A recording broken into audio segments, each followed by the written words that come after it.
नमस्कार। इस खास सेगमेंट में आपका स्वागत है। मैं हूं सुनील। इस खास सेगमेंट में हम जीव विज्ञान के अध्याय श्वसन प्रणाली से संबंधित बनने वाले प्रश्नों के बारे में जानेंगे, जो railway, SSC, CGL, Haryana CET group C व डी परीक्षा के लिए काफ़ी मददगार साबित हो सकते हैं, जिनके इर्द गिर्द आपकी परीक्षा में सवाल बनाए जा सकते हैं। तो आइए डालते हैं श्वसन प्रणाली पर बनने वाले प्रश्नों पर एक नज़र। प्लाक जमा होने के कारण धमनियों का सख्त होना और सिकुड़ना कहलाता है एथेरोस्क्लेरोसिस। लड़कों में बढ़ती हुई स्वरयंत्र गले के सामने एक स्पष्ट उभार के रूप में दिखाई देती है, जिसे कहा जाता है कंठमणि एडम्स एप्पल। अंतःश्वसन के दौरान पसलियां ऊपर और बाहर की ओर गति करती है और डायाफ्राम गति करता है नीचे की ओर। मानव फेफड़ों द्वारा उत्सर्जित वायु में कार्बन डाइऑक्साइड का प्रतिशत है 4.4%। कीड़ों में गैस विनिमय के लिए वायु नलिकाओं का जाल कहलाता है ट्रैकिया। श्वसन तंत्र का वह भाग जो वायु मार्ग को नष्ट होने से रोकता है उपास्थि वलय। तिलचट्टे में होते हैं श्वास रंध्र। प्रारंभ में पहले चरण में वायवीय और अवायवीय श्वसन के दौरान उत्पन्न होने वाला एक सामान्य उत्पाद है पाइरूवेट। फेफड़ों के भीतर छोटी नलियां जो गैस विनिमय के लिए वायु लाती हैं सूक्ष्म श्वास नली ब्रांकिओल्स। सूक्ष्म श्वास नली के अंत में छोटी वायु थैली है कूपिका। पाइरूवेट का वायवीय विघटन होता है माइटोकॉन्ड्रिया में। जब पसलियां ऊपर उठती हैं तब डायफ्राम सिकुड़ता है और नीचे की ओर बढ़ता है। अधिकतम बलपूर्वक निःश्वासन के बाद फेफड़ों में शेष वायु की मात्रा कहलाती है अवशिष्ट आयतन। फेफड़ों में मौजूद गुब्बारे जैसी संरचना जहां गैसों का विनिमय होता है कहलाती है कूपिका। सिगरेट नुकसान पहुंचाती है ऊपरी श्वसन पथ में मौजूद पक्षमार्ग को। श्वसन की प्रक्रिया के दौरान ग्लूकोज के एक अणु के साथ जुड़ने वाले ऑक्सीजन अणुओं की संख्या होती है 6। सभी प्रकार के वायवीय जीवन रूपों के लिए आवश्यक गैस है ऑक्सीजन। पादप में श्वसन के अंतिम उत्पाद हैं CO2, H2O और ऊर्जा। उपास्थि मांसपेशियों और कोमल ऊतकों का बेलनाकार समूह जिसमें स्वर रज्जु होते हैं स्वर यंत्र वॉइस बॉक्स। गर्दन और ऊपरी वक्ष में नली जैसी संरचना को कहते हैं श्वासनली ट्राकिया। एक वयस्क मनुष्य विश्राम के समय प्रति मिनट सांस लेता है 15 से 18 बार। स्थलीय जंतुओं में गैसों का आदान प्रदान होता है विसरण द्वारा। स्थलीय जीवों की तुलना में जलीय जीवों की श्वसन दर बहुत तेज होती है।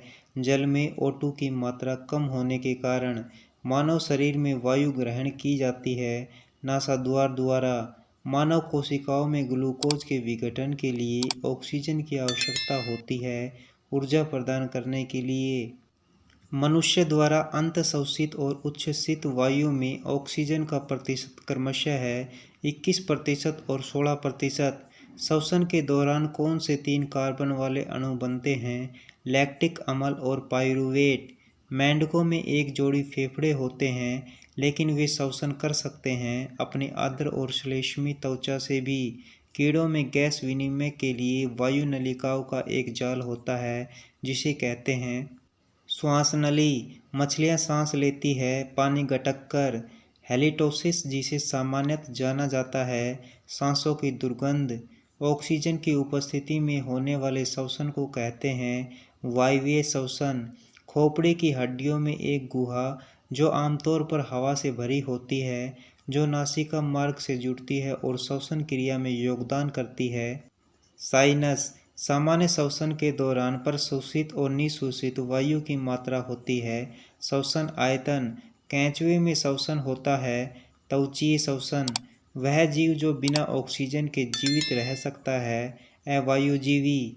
वायु में सबसे बड़ी मात्रा में अधिकतम श्वसन प्रभाव के बाद निष्कासित किया जा सकता है फुफ्फुस आयतन। रात में वृक्ष के नीचे नहीं सोना चाहिए क्योंकि वृक्ष से मुक्त होती है कार्बन डाइऑक्साइड। समुद्र में उपस्थित हरे पौधे मछलियों के श्वसन में किस प्रकार सहायता करते हैं ऑक्सीजन प्रदान करके। श्वसन का वह प्रकार जिसमें अधिक ऊर्जा उत्सर्जित होती है एरोबिक श्वसन वायवीय श्वसन। कुछ वैसे जीव जो अपनी त्वचा से सांस लेते हैं, केंचुआ और मेंढक, अवायवीय श्वसन के दौरान एथिल अल्कोहल, कार्बन डाइऑक्साइड तथा एटीपी, एडेनोसिन ट्राइफॉस्फेट निर्माण होता है।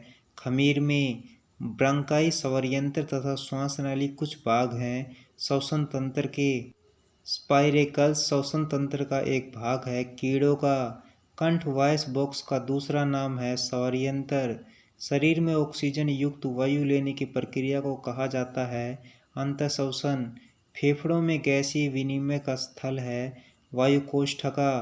मनुष्य में फेफड़ों को विभाजित किया गया है 5 भागों में। जलीय जंतु स्थलीय जंतुओं की तुलना में तेज गति से सांस लेते हैं क्योंकि जल में घुलित ऑक्सीजन की मात्रा कम होती है।